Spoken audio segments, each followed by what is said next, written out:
Hello, everybody. Welcome to Discover RPG.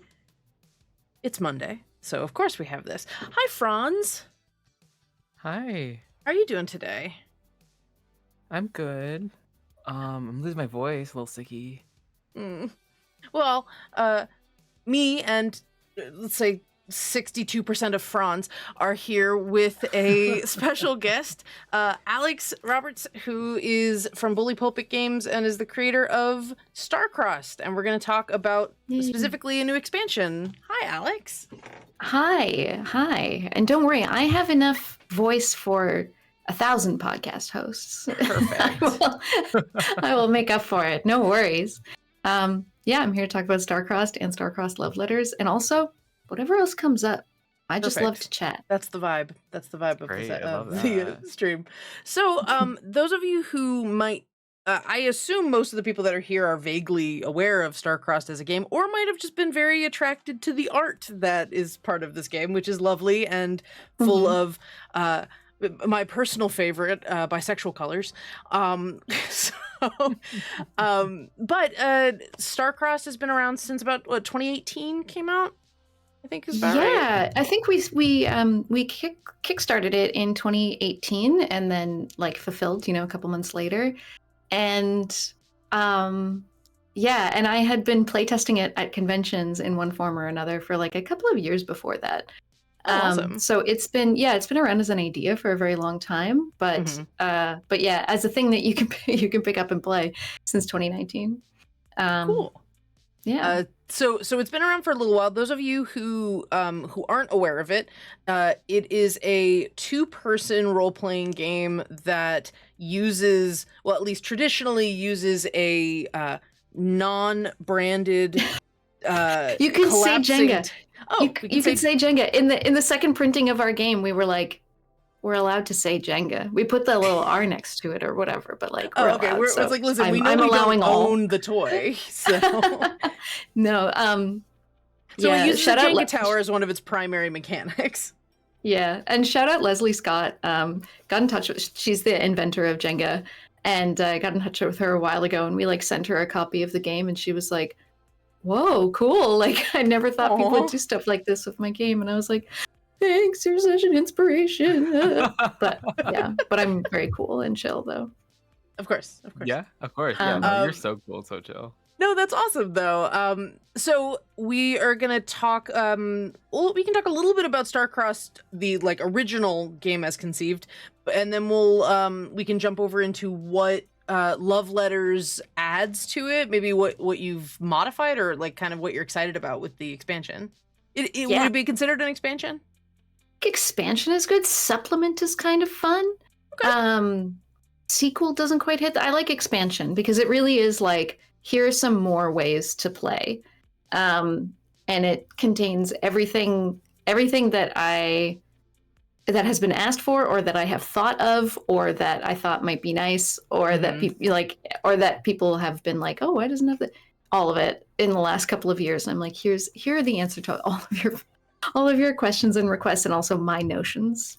I was gonna say I was so excited going, oh yeah, I'm gonna talk about things that I was excited about how to play online, and then I'm looking through the backer kit going, they're already approaching that. That's awesome.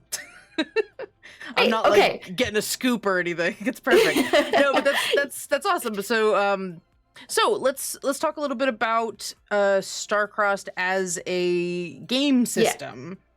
Yes. So what if you were to pitch it to somebody? I think I did a subpar way of pitching the game to somebody. But if you're going to pitch it to somebody who'd never heard of it before, what would you describe Starcrossed as in terms of what someone might be attracted to in that as a game system? Well, the 2-word pitch is sexy Jenga. But it's the 2-player game of forbidden love. Thank you for that. You play 2 people who are really, really, really into each other, but they have a compelling reason not to act on their feelings. So you have this mutual attraction and then something between you. And so you take 2 players and you put a Jenga tower between them. And basically you play out a series of scenes, and your characters become closer, more vulnerable, more intimate with each other. And whenever you do something that escalates the intimacy between the characters, you pull a brick from the tower and you put it on top. And if the tower falls, your characters act on their feelings. And whether, like, what that looks like depends on you as the players and how you want to, like, interpret that. And whether or not it's a good idea partially depends on how many bricks you've pulled. The more bricks you've pulled, the more sort of exciting and dramatic your ending. But also, again, like, is really up to, like, the circumstances and what feels right for your story. I think it's a rep for being, like, really kind of wholesome and, like, cute and sexy and everything. Yeah, I was gonna say that certainly is the sense with the cover art and the Totally. general vibe of the aesthetic. Absolutely. But it's also can be, like, heartbreakingly sad. And I actually really love that. I really love a tragic game. And so it's totally possible that your characters will act on their feelings and it will have been a bad idea. Or, you know, things won't work out for various reasons. And this is very, very rare, but there's like 8 scenes in the game. So technically you can get to the end of the 8th scene with the tower still standing. Not very frequent, but it is a possible outcome. So yeah, somewhere between, like, kind of adorable and heartwarming and absolute tragedy, much like all romantic relationships. So yeah, that's my longer pitch.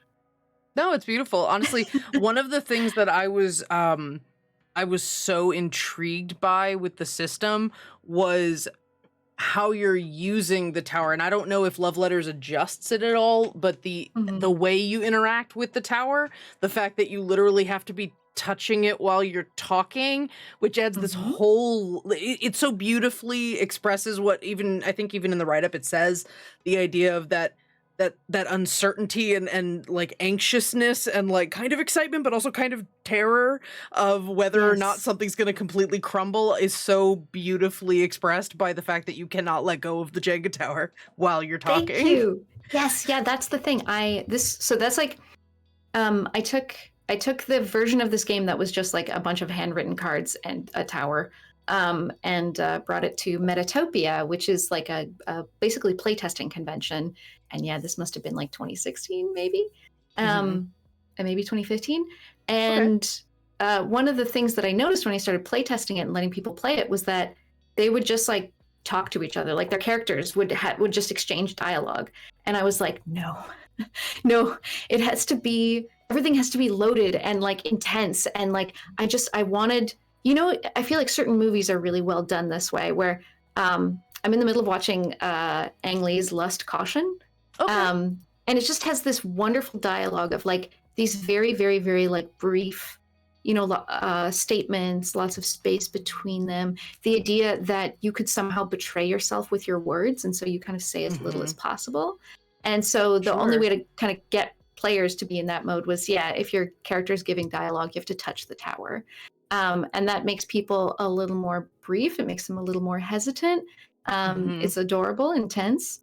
And it also means that really ratchets up in the later scenes as your tower gets shakier and shakier. It feels more and more risky to say what you're thinking. It's just a really, really fun. I really enjoy when people are able to figure out how to express story through mechanic, and it's just a really, really good example of that. Thank you. Yeah, I really I'm very influenced by LARP. I think, like, live action games often do this really, really well because you're not expected to kind of keep track of, like, stats and a character sheet and that kind of thing. And Starcrossed is very much a tabletop game. You got to put the tower somewhere, and you do have a character sheet, and there are, like, moves and turns and stuff. But if you want to know how to just, like, get people to feel something with a rule or a mechanic or, you know, a constraint, then LARPers know. Anyway, that's its own tangent. Oh yeah. Sadly, Laura wasn't feeling well today, but she'd have so much to talk to you about. Coming from the vampire LARP scene. Oh yeah, big feelings. So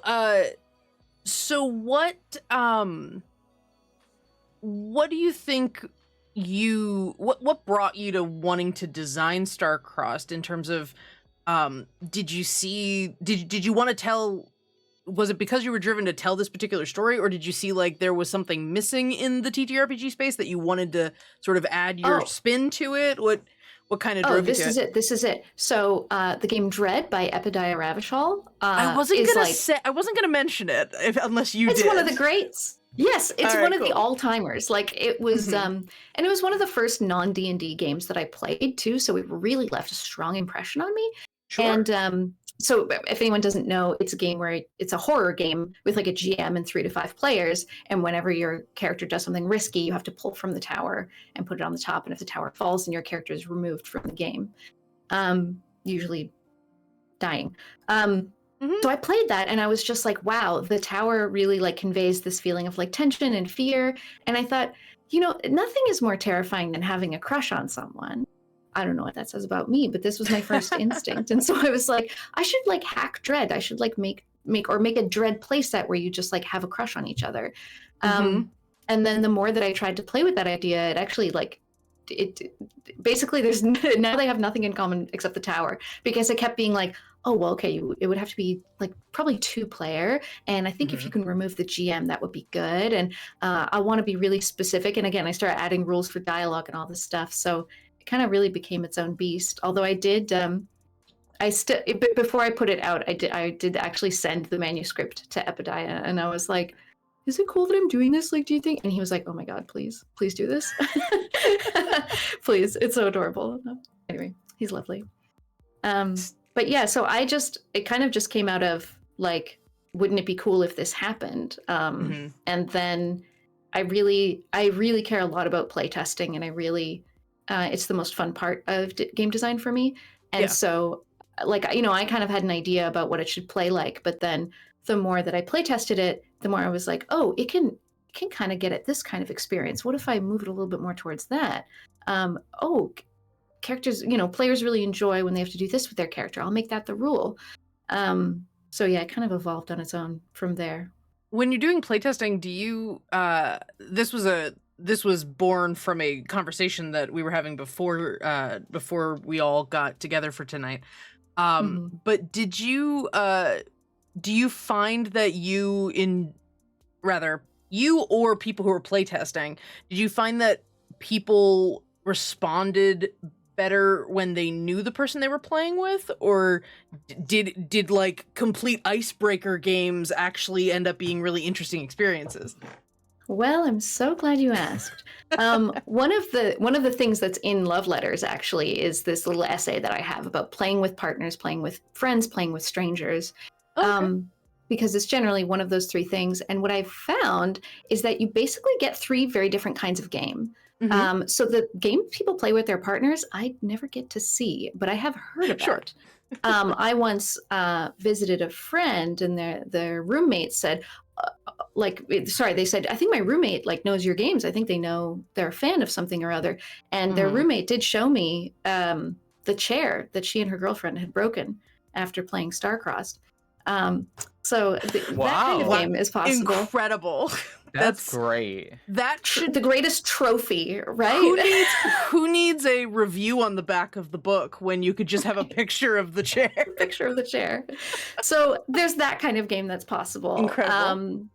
And I mean, you know, I have fun stories of playtesting this game too, but that I won't get into in detail. But so like that kind of game is possible. Yeah. And then, but I also played this game with friends. A lot of times when I was playtesting was with a friend, and that's very fun. And it feels more like shipping. Like, you know, when you and your friend are watching a show and you're like, what's the point of tabletop gaming if you're not romancing your friends? You know, what's the point of it? Exactly. So there's this real sense of like, ooh, I love these characters and I just want them to get together, and like, or literally playing out like a Star Trek thing. Like I've played like a Star Trek fanfic basically, or whatever. Sure. So that there's that kind of like giddy fun of like, ooh, let's tell this cute story together. And, but yeah, very often I was playtesting it at game conventions. And so it was just kind of, I would have like multiple tables running. And if there was an odd number of people, I would play with someone. And if there was an even one, then I would just set players up. And so people were playing with absolute strangers all the time. And people think that that is impossible, but they played some really high concept stuff and like very involved and very intense. And so I think there's like this thing where like there's kind of open that we can be with our partner. And then there's like a different kind of open that we can be with someone who we're meeting at this con, and maybe we'll never see them again. And you know what, let me just like throw this out there or whatever. So they often tend to be like kind of weird and out there, and like still often very intimate and sometimes very sexy. And so yeah, I really feel like they're almost like different. I don't know. Your relationship does matter a lot, I think, in a good way. Like that you're expanding upon that and like in a way kind of exploring it or a new side of it when you have a little role play romance together. Yeah, thank you for asking. Well, it plays well into the sort of principle that I like to lean into with games, that in role-playing scenarios there should be an inherent safety to be able to explore things that you either don't feel comfortable doing in real life or won't really have the opportunity to in real life.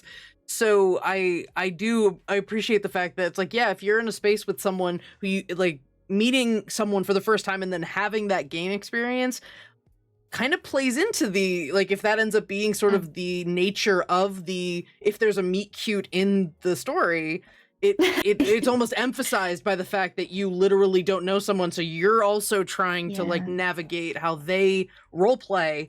So it's interesting, like allowing the bleed to kind of happen in that. It's a bloodbath, this game. I can imagine. Believe it. You know, I mean, really, it's not I as the designer, it's the player that really controls or sort of, I don't know, moderates or modulates, I don't know what the verb is, how much of themselves they really want to get into the game. But it's sure. When you put a character in front of yourself, you can put as much or as little of it into yourself as you want, because it's just like, well, I can just say that this character likes this or thinks that or says that, and nobody needs to know whether or not that is also true of me. Yeah. And also it's a game about the pleasure of discomfort. It is really like, because again, the same tower, the same set of bricks and the same mechanic functionally is happening in Starcross that it is in Dread. And in Dread, I have played, I can tell you, it is genuinely like gives you that creepy, tense, scared feeling. And in Starcross, you put different words and images around the exact same physical interaction. And suddenly it's very tense, but like, ooh, kind of exciting and terror giggly. And butterflies can be very, very similar feeling. Exactly. And so I think that, you know, the way I put it in the book is like, I want this game to make you uncomfortable. I want it to make you the exact kind of and amount of discomfort that you want to feel. But I'm gonna get you there. Yeah.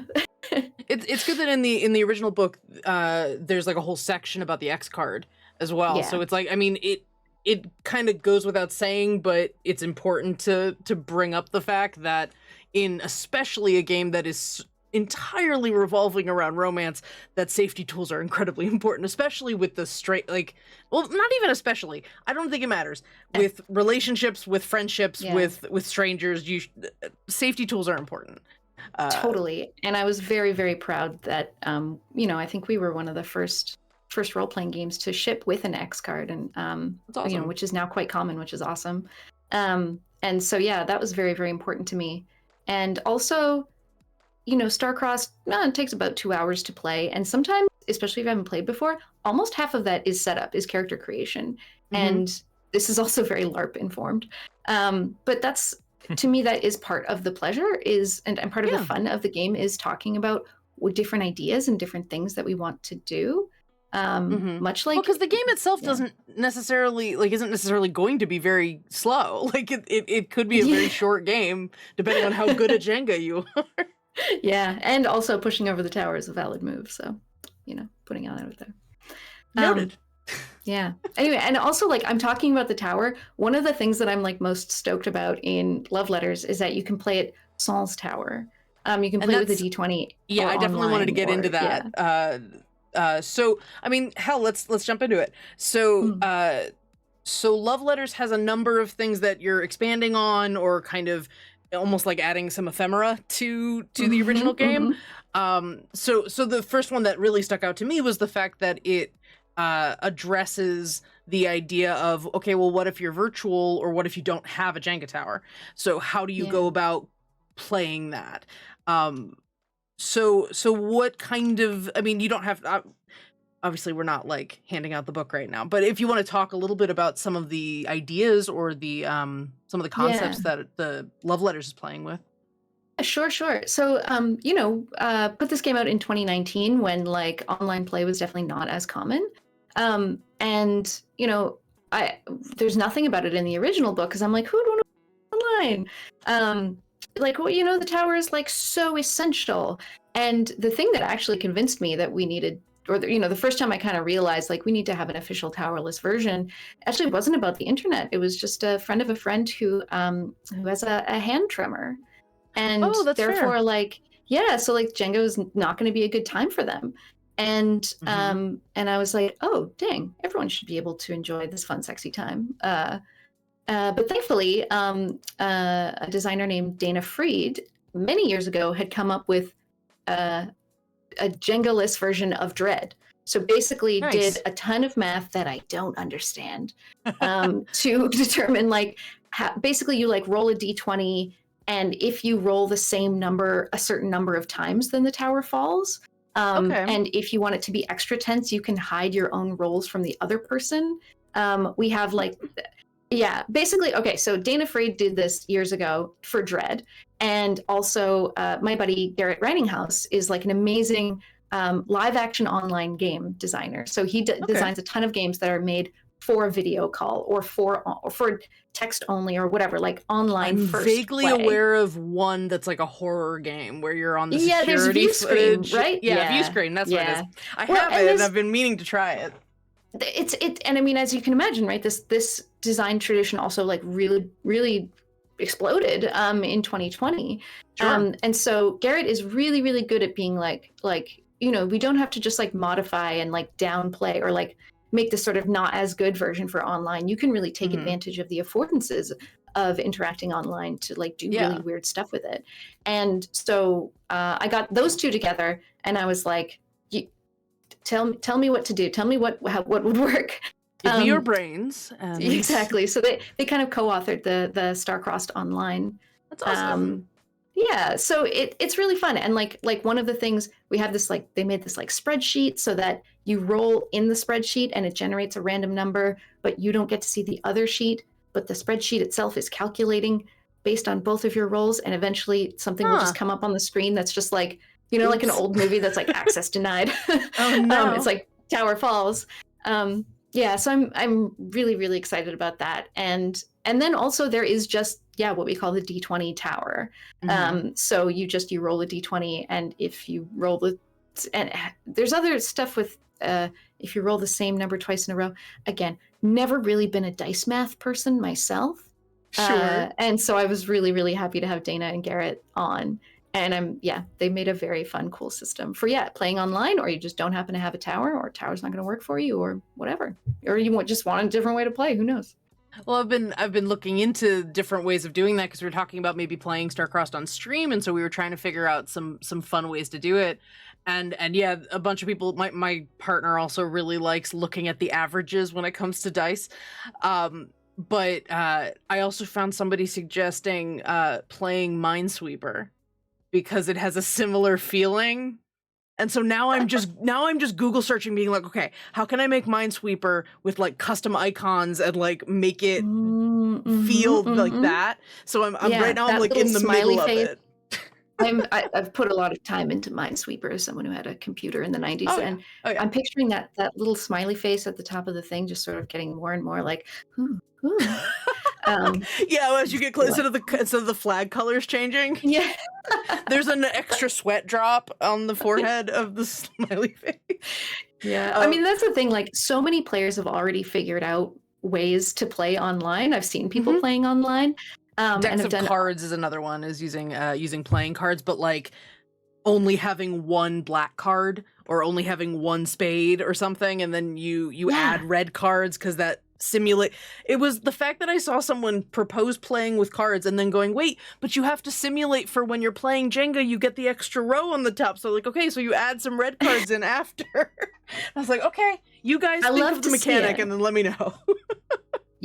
Exactly. And the nice thing is like that we now have this sort of like, this is the official way to play in our little book, but you know, I really, this is actually like a broader thing with Starcrossed love letters, is that I am writing a bunch of different ways, in co-writing in some cases, different ways to play. And my hope is not just that people will play in those different ways, but they will also go like, oh, well, there's a bunch of like, there's 3-player Starcrossed.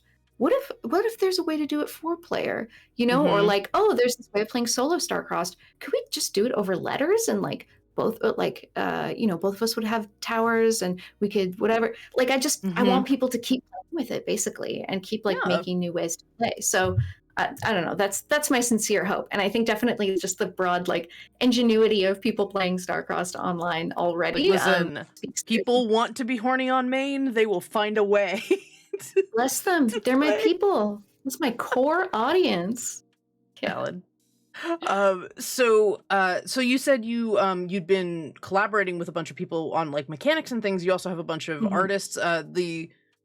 Jess Fink is the artist on the rotation that we're doing right now. Yes. So it's got some of the art that's this is art that's in love letters, like in the book.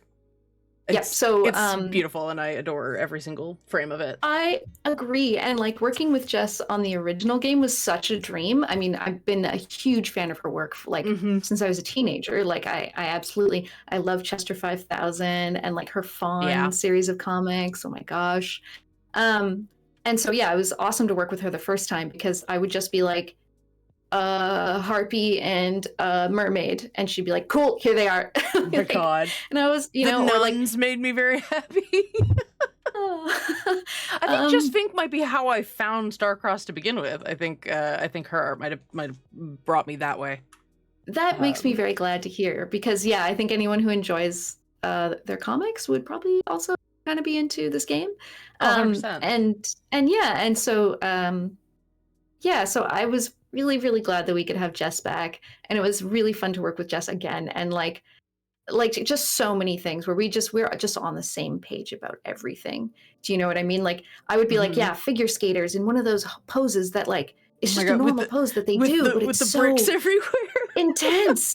Why do they? Listen, I'm down for Starcrossed Yuri on Ice. It's good stuff. You know, I really love when you have an artist and you just click with them like that. I've definitely worked with a few before where it's just like they know exactly what you're talking about, and you give them the most like insane comments. Like, I need to look like toxic sludge, and they're like, yeah, absolutely, I know what you mean. They give me the most perfect piece of art I've ever seen in my life. Yeah, absolutely. Like literally, this was like me and Jess like emailing back and forth like pictures of figure skating outfits that we really like. You know, just being like, oh no, like black and white is good, lots of sparkle. Yeah, of course you need to have lots of sparkles. Like sequins are important. Okay, great. So yeah, that was a very fun process. And then so yeah, getting Jess back and like doing kind of basically a sequel to the original cover art is like a very fun thing that I'm glad we got to do. And then also like for this, I wanted to get like new illustrators on board. Yeah. And again, most of what's in this book is based on what people have been asking for in the past few years. And many people have been like, can I get some pre-gens? Like, can I get some characters? Yeah, I saw that. Yeah. And my thing is like, but you are so creative and powerful, and you're going to talk about what you like and what is exciting for you and what you want to explore. Like, don't you want that opportunity? And people are like, no, I want a character, thanks. So I've said, okay. So I wrote a couple of pairs of characters. I have a pairing in there that's like two people who are posing for, like, who are life drawing modeling, but together. Why does that just remind me of Love Actually? Yeah. Yeah, it's same vibe, same energy. And then I also have one about an alien who's visiting Earth for a short time, and the human that they fall in love with, and yeah, which is very personal for me actually. I love aliens. Yeah, and you know, and feel like an alien sometimes, and like that's cool. Anyway, I could go on, but yeah. But the fun thing about doing this book was that I got to just like reach out to people whose work I really admire, and who in some cases I knew were fans of Starcrossed. In some cases I was just like, hey, do you think you want to write this thing? And getting some pairings from other people. And I'm so excited. Max Gladstone and Amal El Motar who wrote This Is How You Lose the Time War, which is like Okay. the star-crossed story. Thank you. Yes. About these God. people time traveling through like, and they're from different futures, but then, ooh, no. They wrote a pairing that is literally like a knight and a dragon. Like the knight is sent to slay the dragon and finds a much deeper connection. We've Oh my been God. playing Slay the Princess, which is a game that just Oh. came out. It's a visual novel. Franz, what's the name of the guy doing the narration? He's Johnny Sims. Johnny Sims from the Magnus Archives Magnus Archives. audio drama. Oh. And it is, if you've ever played the Stanley Parable, it's that, Yeah. but with a princess. Like you're sent there to kill a princess or the world will end. And then it goes nuts, and you play through the same scenario over and over and over and over again, and things change, and it's bizarre, but it very much feels like that. Yeah, exactly. Things are just more complicated than people necessarily plan them to be. Yeah, there's just that's like the first one that came to mind. But I mean, like I contacted Banana Chan, who's a brilliant game designer, co-designer of Jiangxi Blood in the Banquet Hall, which is about like running your family's Chinese restaurant, and also there are vampires at night. and also like has made like Suburban Consumption of the Monstrous, and the game about like a forgery, like a haunted, you're forging a painting, and she makes all these really cool, like kind of really cursed ideas, and like this sort of unsettling kind of Lynchian horror. And I was like, Banana, write me a pairing, like give me some of that. And she wrote this super campy, over the top, silly 90s action movie parody that is basically you know the movie Face Off, where John Travolta and Nick Cage are like bitter rivals, and then for an unbelievable reason, they like surgically get their faces swapped, and then one's like stealing the other one's life. One of them unconsenting to the fact that they got their face swapped with a criminal. Yeah. Oh my gosh, it's so much. It's the best camp. Come on. It is, right? And it's really like Nick Cage at his finest.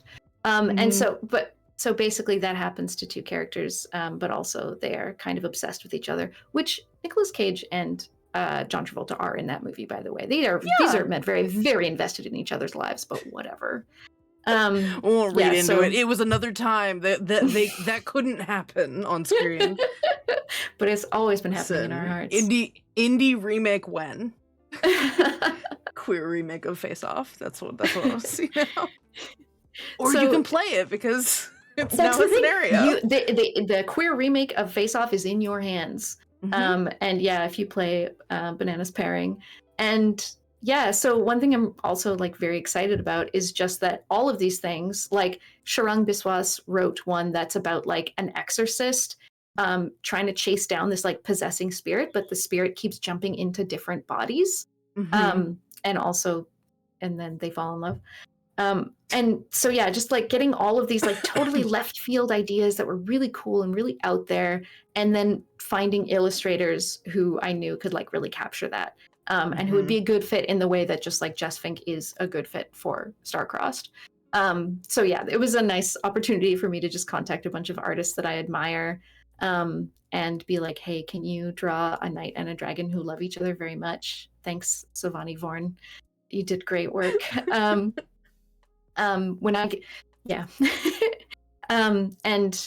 yeah, like I got Hamlet Machine on board, who does the Starfighter comics, nice. to illustrate a pairing by Cecilia Tan that's about a test subject and the specialist who's like performing these like experimental treatments on them. It's very intense and very kinky, and so I was like, give me Hamlet Machine, and that pairing worked out so perfectly. So yes, I've also been making my own pairings of writers and illustrators, and I'm very excited. Beautiful, wonderful. Thank you. Yeah, and people who have backed the campaign will get like little previews, the full editions of all of those illustrations. So we've been like doing little backer updates, saying like, "Hey, meet this author and illustrator, and here's the cool art that they did." So nice. Yeah, if you back the project, then you get to see all those before they go into the book. Well, then, me personally, very excited. So two things. One just came off the top of my head that was really fun is I hadn't thought of it until just now that I really do need. So I am a forever DM for my Dungeons and Dragons friends, but I am the poster child for what is TTRPG if not to romance your friends. So everybody gets a partner if they want one. Several of my players ended up in polycules because they didn't want to pick. So, but it didn't occur to me that backstories for other TTRPG, Starcross is a fun way to build like romance baggage for other characters, to use it as a character development tool, which I love, being able to play other games to prep for other games, which is a fun way to just make that process more fun. Yeah, absolutely. And again, like I wrote stuff in the book about like, here's how to do that, or like some guidance on that. But the idea did not come from me. It came from multiple players contacting me and being like, oh yeah, we did our session 0 as like a game of Starcross between these like either 2 players or like this 1 player character and the NPC, and then then they had this like lost love thing going on with them, or 2 of the characters are exes or whatever. There's so much you can do with it, and also people just kind of were inserting the game into campaigns. Just as like a side thing, that would be fun. A side thing. Yeah, this is like there was James D'Amato did this on Skyjacks, where there was a character who like, it had already been kind of implied in backstory, it like was having this sort of impossible romance, and so then they just like, okay, for a couple episodes it's star-crossed, and we're gonna like play out what that actually is for that character. So that's another sort of little advice essay in the book, is like some ideas on how to do that. I'm very pleased with that. Can we talk about Bayshore Landing for a second? Because all I saw was this sentence, and I'm super excited to talk about it. Okay, so this is something that I made with Jason Morningstar. And so a long time ago, we were like running, like we were offering Starcrossed at conventions. And like, obviously we weren't just going to be like, hey, 2 players come and take up this whole room or whatever. So we figured out a way to run it for like 20 people, which is you set up 10 Jenga towers, and then you like kind of pair people off based on what kinds of stories they're interested in. And then you have really, really super short on a particular theme character prompts. And we called it Space Station Phobilex, and it's about a bunch of people on a space station.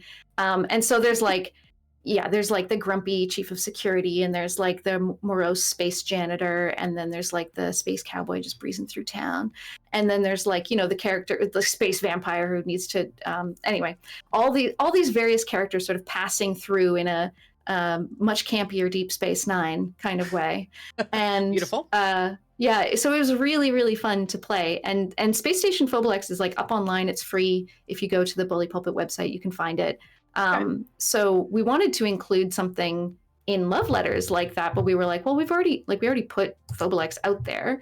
And so I'm going to pull up some examples, actually.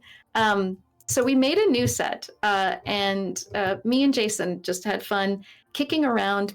Basically, we were like, let's find another genre like space, pulpy space sci-fi that we can play with. And so we did like a paranormal romance thing, like urban fantasy paranormal romance, which like is not a genre he or I like knows a ton about or whatever. So we were just really having fun with it, and we really wanted to emphasize like like paranormal romance is sort of about like the mundane really clashing with like the fantastical in like an intense and sort of loaded way. So we really wanted to lean into the mundane.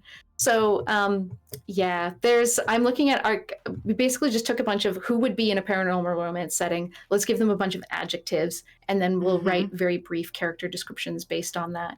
So like, hapless alien, philosophical werewolf, a terrified monster hunter, a devoted thrall, a regal vampire, stoner angel, conflicted gnome, skittish researcher. Conflicted gnome.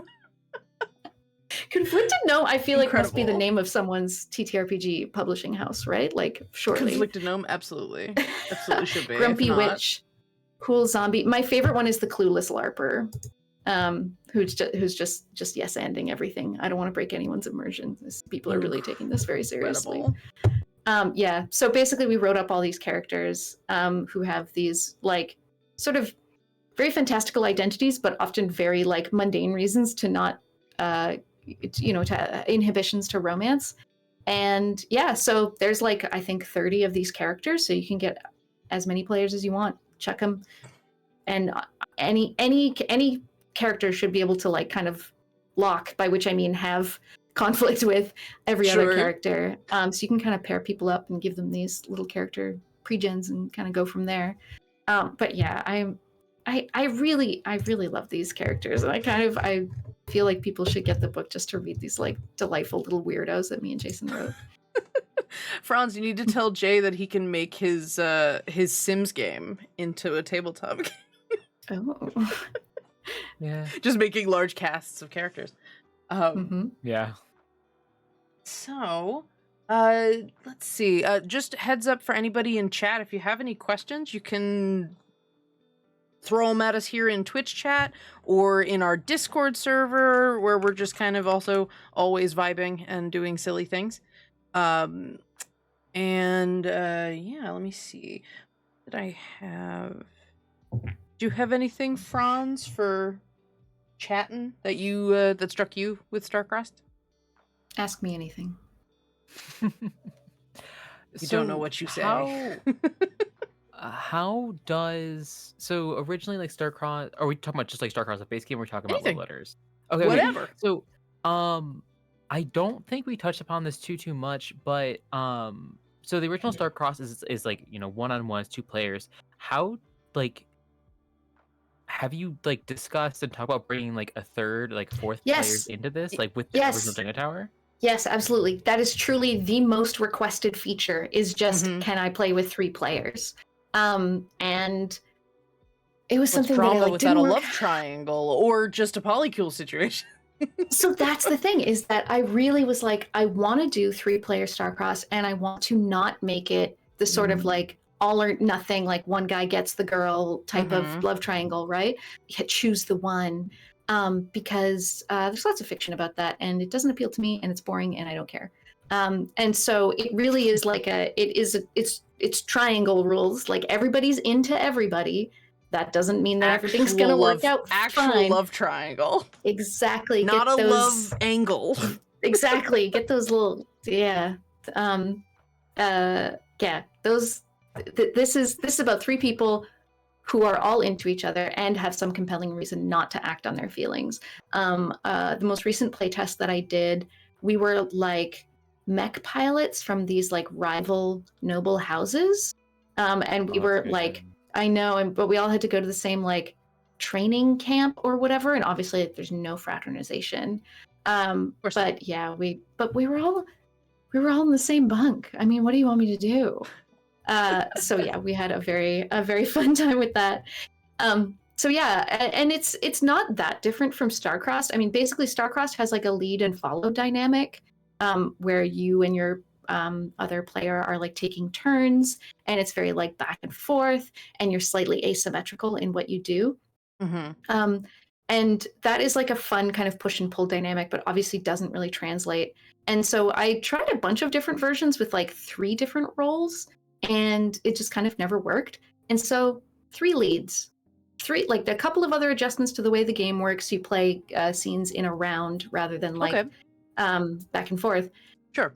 But yeah, 3 leads. Because frankly, if you're going to make something happen with 3 people, everybody needs to be ready to kind of like be really like upfront. Yeah. There's no follow. How much communication in this situation is required in that sort of thing? Exactly. You've got to be direct. So yeah, that and a few other mods are basically it. But yeah, so that's something I'm so pleased and I'm so proud to have in the game, is like, yes, finally your poly dreams can come true. And actually, our editor, Meredith Katz, who is like an ace editor and like as in really, really good. And also, I know, I'm like, oh, remember my audience. But yeah, like really pointed out that like, oh, if this can work with 3, like couldn't that work with 4? And I was like, oh yeah, I guess logically it could. So I haven't play tested it, but there is a note being like, go nuts. As many, whatever configuration of polycule you want, please give it a shot. But I do know it works with 3. So that I feel very confident about. Shout out Meredith Katz, editor/author of queer sci-fi romance. That's who you want editing your Star-Crossed Yeah. booklet, Oh my am I god. right? Yeah. 100%. Yeah. I will give a slight credit to my partner who just DM'd me a terrible pickup line that now I want to play Starcrossed with 3 people where the third person is Cyrano de Bergeracing the other 2. And giving bad lines or whatever they want to do, just be the agent of chaos to see what happens. Because I was just given, dang girl, are you my appendix? Because I don't understand how you work, but this feeling in my stomach makes me want to take you out. Oh my gosh. Oh my gosh. Listen. I like that he's just gonna keep that in his back pocket. I'll just Yes, just remember that. I will let him know that he just inspired an entire new gameplay mechanic for Starcrossed.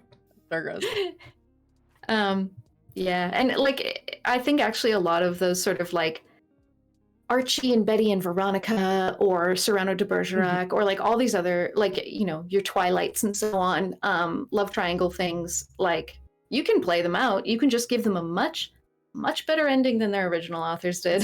Very valid. Very valid. Yeah, little fix-it fic for my beloved players. That's the best comfort fic there is. Wait, hold on, let me fix this for you. Let me fix it. Yeah. Well, and that's, you know, and I don't know how much time we have left, but like something I really want to. We kind of vibe between now and the next half hour, so we can just kind of. Okay, cool. Yeah. But yeah, like there's a reason why it's called love letters. Like I really am just doing what I can to kind of give the people what they want. Like I remember being very surprised that anyone really wanted to play this game, like besides me or like maybe my friends.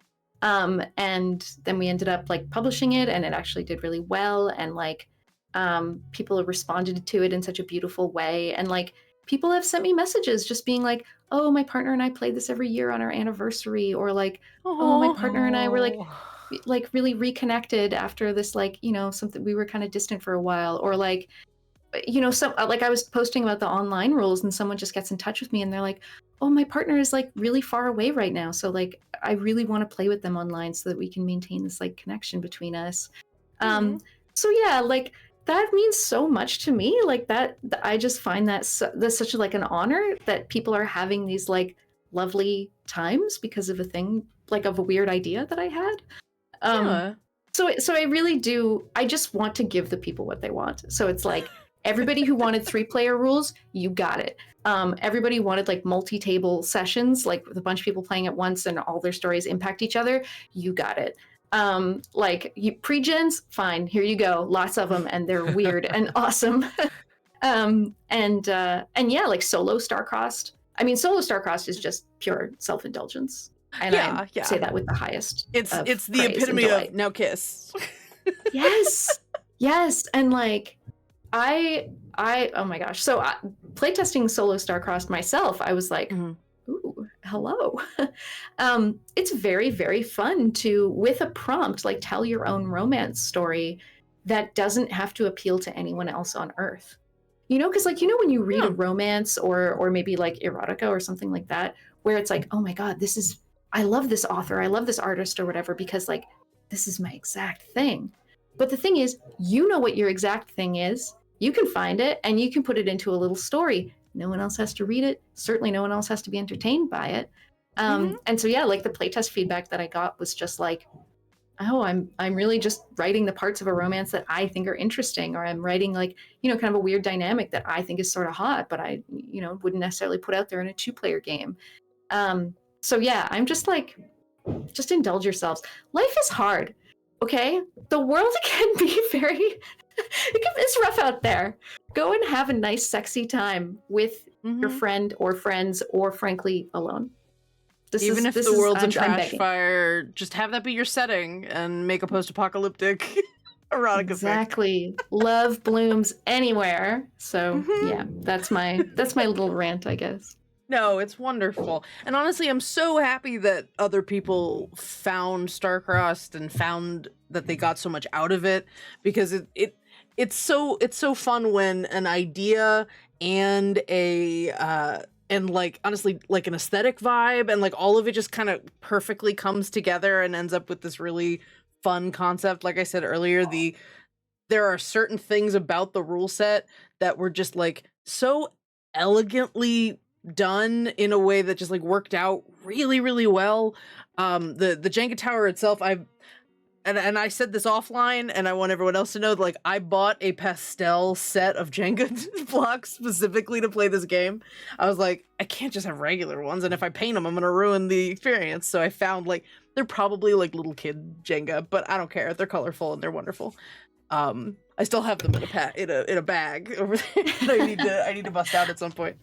Yes, I've played this game with many a tower over our playtesting time, and I must actually acknowledge, like, it really does play best with like a standard Jenga tower. Like, actually, yeah. Like, there's so many different ways to like do it, and you can make it a little bit more challenging or a little bit, different. And I do love the rare occasions that I've heard about of people playing it with like giant Jenga.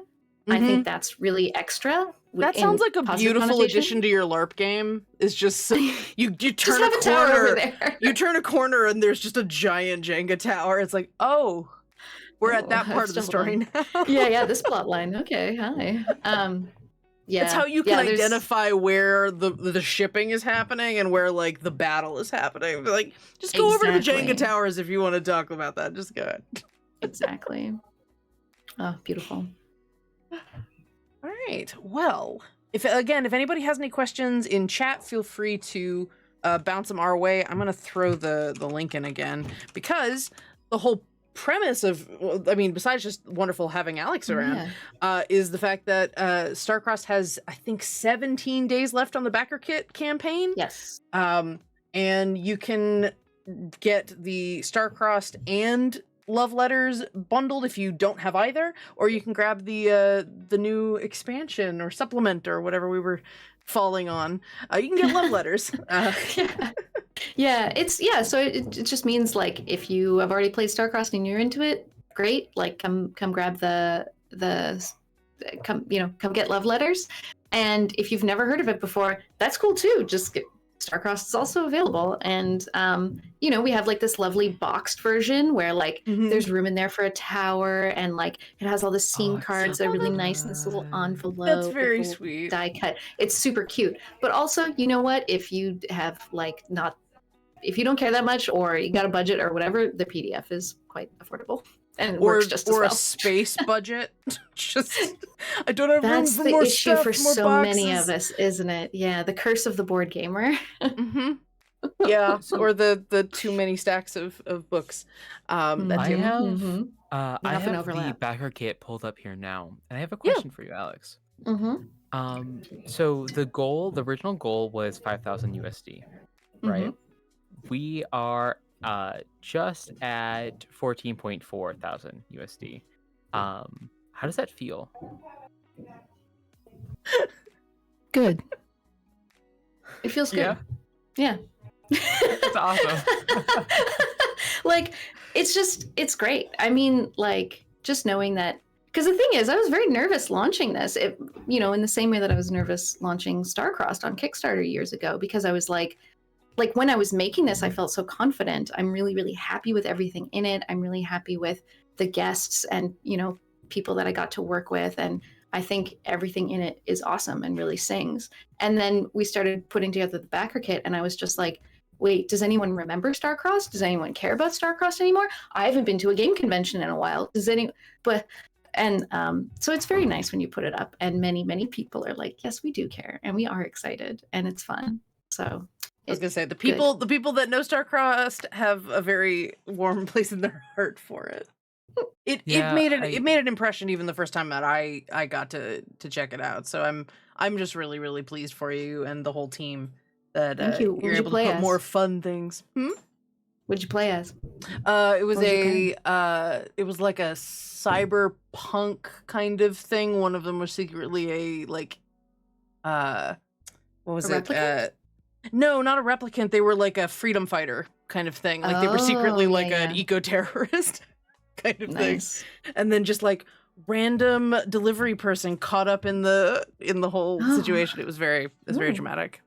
Wow, I love that. Thank you. Sorry, I'm obsessed with hearing about people's star-crossed pairings. If anyone on Earth plays it, they should it's like tell me about your D&D PCs. No, tell me about your pairing. tell me about the pairing. What did you come up with? Because the things people came up with during playtesting, like, I mean, this is one of the reasons I was like, screw pre-gens, was because the things that people came up with on their own was like, it would just be the wildest thing. Like we had a game where like they were on opposite sides of this, like one of them was from Earth and one of them was from the moon, and the moon was like seceding from Earth, and there was like the civil war going on. They were on opposite sides, but they were so drawn to each other. I had a game where like one of the players was like a brain parasite from space that needed a host in order to live, and so like got into this person's brain, and then they were like kind of sharing this body, but then they found this like incredible connection between themselves, and they were like, what is this even going to look like? What's up, Baldur's Gate 3?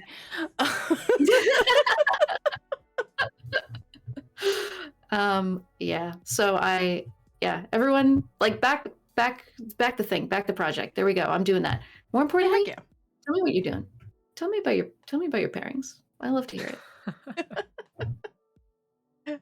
And if somebody wants to share their pairings with you, I have your card page up on the Yes, up on the site, so or up on the layout, and I can Great. share that again in the chat. Thank you. I'm on most places, like at Hello Alex Roberts. I'm Hello Alex Roberts on Discord. Like helloalexroberts.card.co is like my games site. If you go to helloalexroberts.com, that's my site for my real job. I'm a therapist. But there'll be a link to my Then you know what? stuff. Thank you for all the work that you do. Because that's also very important. Yes, I love that very much, but it's also fun to just make people tell weird, horny stories. Also, it's also deeply gratifying. That's what life's really about. That's what Nerdsmith's all about too. We're Yeah. I see. We share values. Yes. Mm-hmm.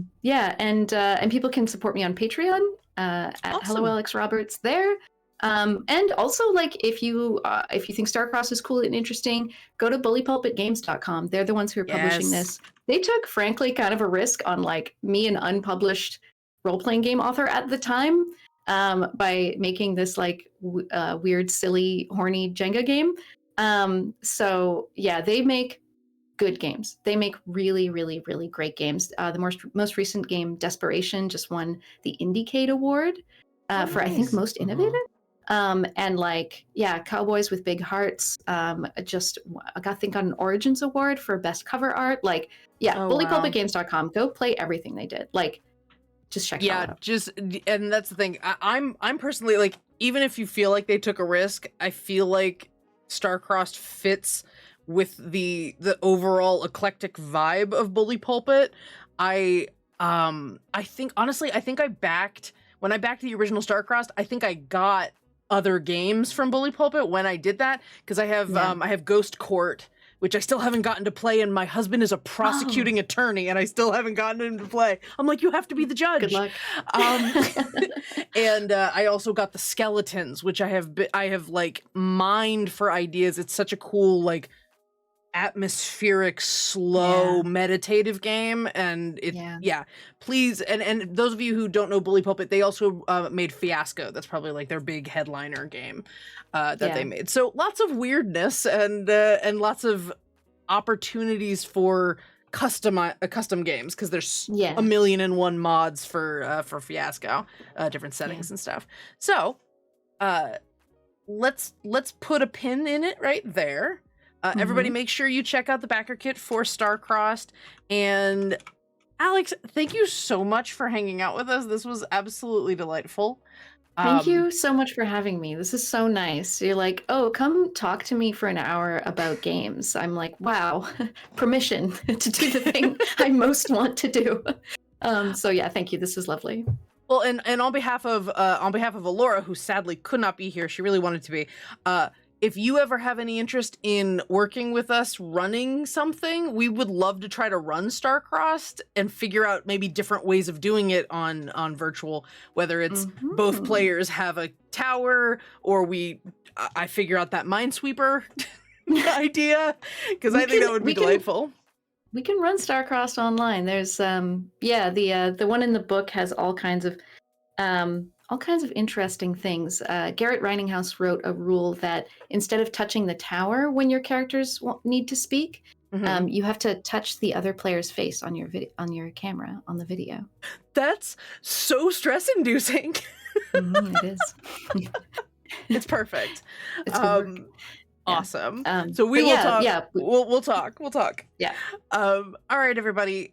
Thank you so much for joining us tonight. Be sure to check out. We didn't even do any of our sponsor shout outs, but there's a bunch of holiday sales going on with some of our sponsors. If you check out Die Hard Dice, they're doing a holiday gift thing. Franz, you did it. I don't remember what it's called. But if you purchase, we're super prepared today. It's their holiday. Sorry, it's really dumb. It's their 2023 holiday event. Don't know why I didn't remember that. But it's Loot the Castle. You have a couple of different levels of amounts that you can buy from Die Hard Dice, and if you do, you can get free gifts from the different tiers. So and it's cumulative as well. So if you spend $30 and then you spend up to $50, you get the $30 and the $50 free gifts from the list that they have. And so listen, they got good stuff on there too. I got a metal D20 from the Dracona line. I also got 2 metal D6s as well. Their metal and polymer dice sets are freaking amazing, and their accessories as well, like their scroll of rolling is also really, really badass. You can get it in leather to hold a full set of dice, and it becomes a tray. So that's Die Hard Dice. Hero Forge is also doing a Black Friday sale.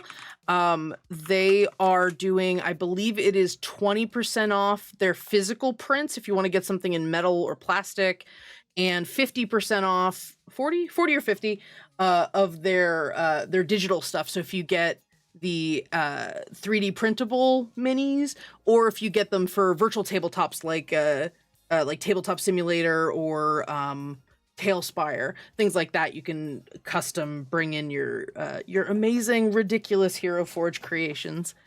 And be sure to check it out soon, because I'm going to be getting on Franz's butt about it.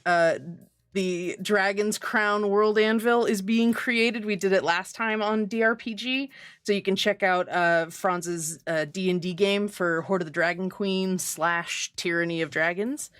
And then finally, we are sponsored by Grinding Coffee. They're a Black LGBTQ small business. They sell coffee and coffee subscriptions, and you can use the code Nerdsmith to get 10% off your purchase. They have really good flavors. I'm very, very excited about what was the one that Alora was drinking? She had it was something. She had a couple, but I've been drinking mystical Mexican chocolate. That's right. You said that one was legit. It's good.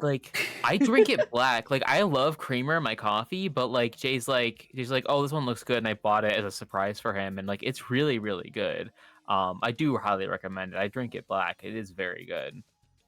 They have a lot of really kick-ass flavors. They are just in general a really cool company to be associated with. We're always really glad to hear about things that they're doing. And they have really fun skull-themed art. So you want merch and things from them, or you just want a fun-looking bag of coffee, they have some really fun stuff there. So yeah, that's those are our sponsors. Hooray. Thank you for helping us keep the lights on. And if you like what you watched tonight, we talked about where you can find Alex at Hello Alex Roberts all over the internet. And you can find us at nerdsmith.org or patreon.com/nerdsmith if you like what you see here and you want to help support us or keep an eye on any exclusive stuff that we might be putting out very soon on our World Anvil and stuff. That'll be going to our patrons, so you should check it out. I think that's it. We do not have Copper Pyramid this week. Our Nerdsmith Presents mini-series, as it is a mostly holiday week. But we'll be back next week. with Copper Pyramid on Thursday nights. Mhm. Dragon's Crown is also on hiatus for Thanksgiving. Nope, you It is still have. not. So you can check out you can check out Dragon's Crown on Friday at 6:30 Pacific, 9:30 Eastern, Mhm. and We're then gonna we'll actually probably fight Resmir this time. good. You kick his Big butt. battle. His butt. I Her don't know butt. who Resmir is. Well, last time that's when Freya died last time, so we're gonna actually try again this time without okay. anyone dying, but we'll see what happens. Best of luck to Jenny and Freya that she doesn't die this time. And then on Monday we're back with Nerdsmith Pixel. Don't know what we'll be playing, but we'll find out. But that'll just be video games, so you can come check out what we do. Join us on Discord if you haven't already. We do fun things there, and you find out when we go live. All right, that is what I got. Alex, once again, Yay. thank you so much. We're super excited. you. Congratulations about Love Letters getting fully funded well beyond your Yes. estimation. Mhm. Can't wait to see more things coming from it. I'll be watching the feed with bated breath for more art and loveliness. And everybody who joined us for stream, thank you so much. Yes, hope you thank you have- so much. Heck yeah. We had a couple of people, Gryfeather and Bodice in Vienna. Thank you for following tonight. And Goth Marine, you're welcome for me telling you that we were talking about Poly Starcross, and that's why you came on. So you're welcome, Lane. So everybody, please have a great rest of your night. Have a wonderful rest of your week and good Thanksgiving holiday if you so choose. And be smart, be safe, make good choices, and above all, do us here a favor and be good to each other. All right. Bye-bye, everybody. Bye. Bye. See ya.